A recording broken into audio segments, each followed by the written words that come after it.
Hello everybody, I'm very pleased to be here in Mumbai in India with Vikrant from Smith Company, and I let you introduce yourself. Thank you for the interview, Vikrant. Thank you, Cecil, for giving me the opportunity to meet with you. And it's so nice to see you here today in Mumbai. My name is Vikrant Trilokikar, and I am the Managing Director for Smiths Group in India, a group that's been present in the country for the last 25 years, a diversified industrial technology company with 4 divisions, Smiths Detection, John Crane, Smiths Interconnect, and Smiths Flextech. A little bit about me. I'm from Mumbai, India. Left for higher education in 1991, and returned back to India in 2014 to manage a global multinational company, Harris Corporation, and now I'm working for Smiths. Congratulations for this very, very smart journey. And we are very pleased to better understand HR in India. And I would like to ask you the first question. How do you manage HR in your company and about people, and what is very important for you? What is your philosophy about HR? Okay, thank you for this question. Actually, a very important subject. I honestly feel that in today's day and age, especially in India, the success of a company relies on a very strategic, holistic people plan. Let me tell you a little bit about our people plan at Smiths, and I'm trying to keep this as simple as possible. The first pillar is to have basics right, to ensure we're bringing the right talent into the organization, and we can highlight the right value proposition for those employees that want to join us. So that's the first pillar. The second pillar that is important for us is to ensure that we have this constant focus to develop individuals, to develop teams, and ensure that they stay motivated, right? I think motivation is something that's coming out as a key differentiator today in our people plan. The final element, and this one really binds it all, is to continuously evolve your culture, right? And what that means is to ensure that employees are valued, respected, feel safe, and are empowered, right? And it's that cultural evolution that is a continuous journey that ensures we have the right atmosphere in the company to allow people to succeed. What binds it all together, and I feel very strongly for this, is to ensure that this culture is diverse, this culture is inclusive, and we have essentially the right behaviors across the organization to succeed.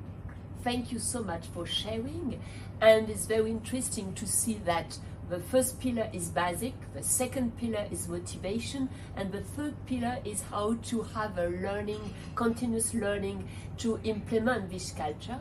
Can you give us a little example for Sure.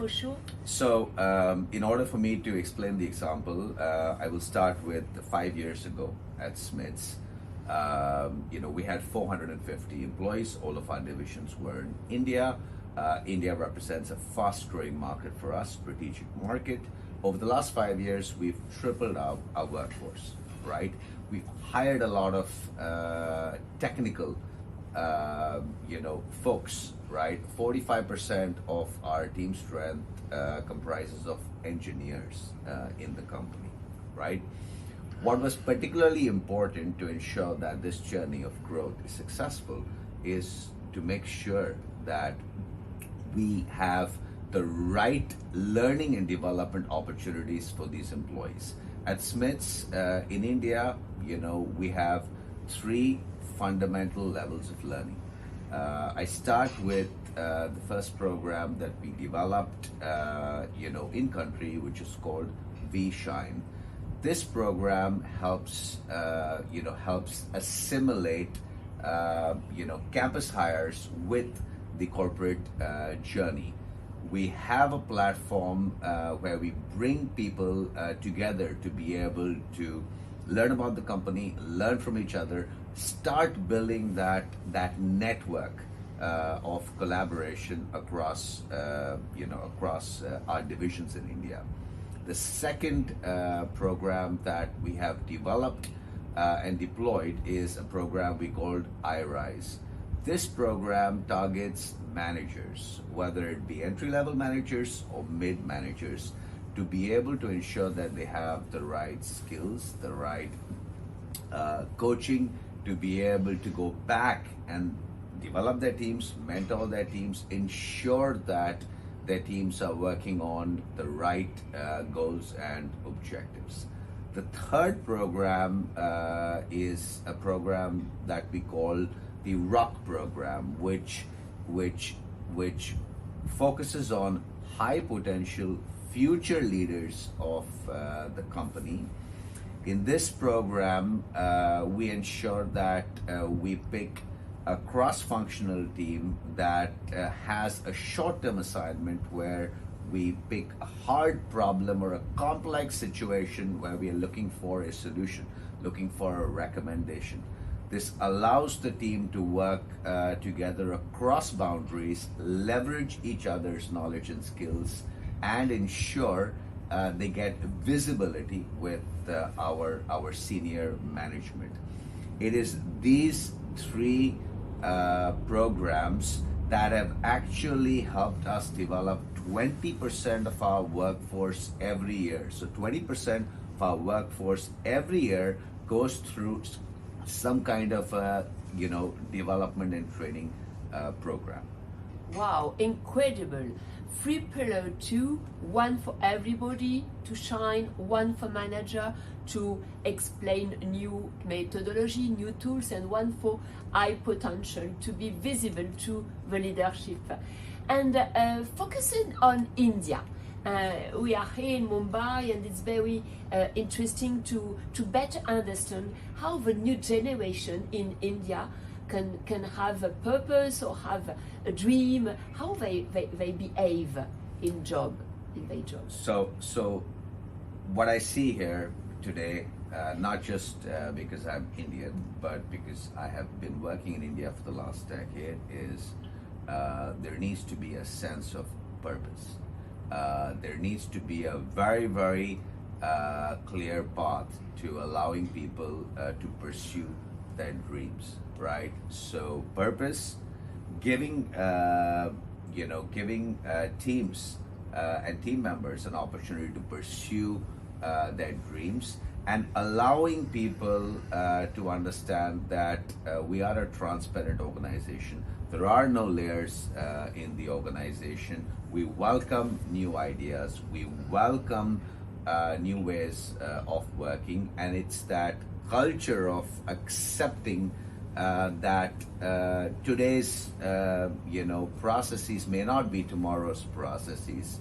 It's that acceptance at all levels that allows us to keep people excited, keep people motivated, and ensure that people do not hesitate to speak up. Okay, so very interesting. And what about the purpose? Can you have an example? What are the purpose of India, a young generation now? What do they want? They want the climate, they want the diversity, they want mondialization, they want to learn to innovate. I can talk about, so the first thing that comes to my mind, Cecile, is to ensure we are a socially responsible organization. I have strongly believed in the social responsibility element as being very, very vital to ensuring that employees see that they're not just working for a company, they work for a company that is contributing back to the community. And I think this is something people are looking for today. Right after COVID, we developed a program across all 4 of our divisions called Akriti, which is Reshaping Lives. And we ensured that we have employees, leaders, managers at all levels working together to be able to touch the lives of people, right? So there are 4 pillars: sustainability, healthcare, and well-being. There's foster homes and education, as well as particularly science and technology education, right? And so far, over the last few years, we've touched about 1,500 lives. The other initiative that has been globally launched is the Smiths Foundation, and this one is a really nice one.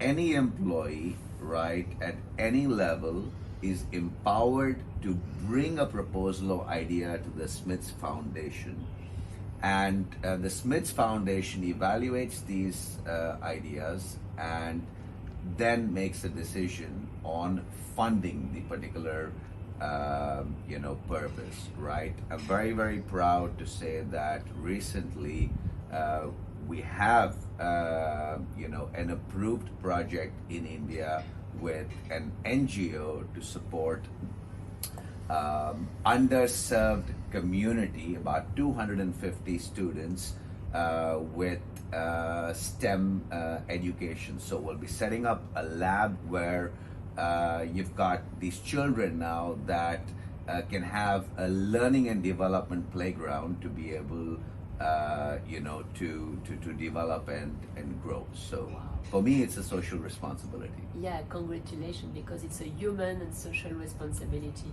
And perhaps the last question, it's about your opinion about the way generative AI can disrupt the jobs. And for you, what are the big opportunities about generative AI, and what kind of risk can you see about the transformation of the jobs? Okay. First of all, I'm not an expert on generative AI, but from the outside, for me, there are three benefits that AI can play to an organization. First being recruitment, right? And it's early days for us at Smiths. We've seen some success with the onboarding process, where we've streamlined and automated the elements that cater to the right experience for employees. So that's clearly a space where I feel that technology can help. The second space is on productivity, right? So very clear that automation helps drive efficiency improvement. And I think one process that we have looked at in the early days was really the process to manage the resignations of our employees, where we've seen tremendous benefit with that automation. Finally, I think from an experience standpoint, AI can help with a lot of data analytics, right? And these data analytics can play a vital role in planning your workforce, allocating talent, as well as, more importantly, managing employee risks, and in general can help feed into the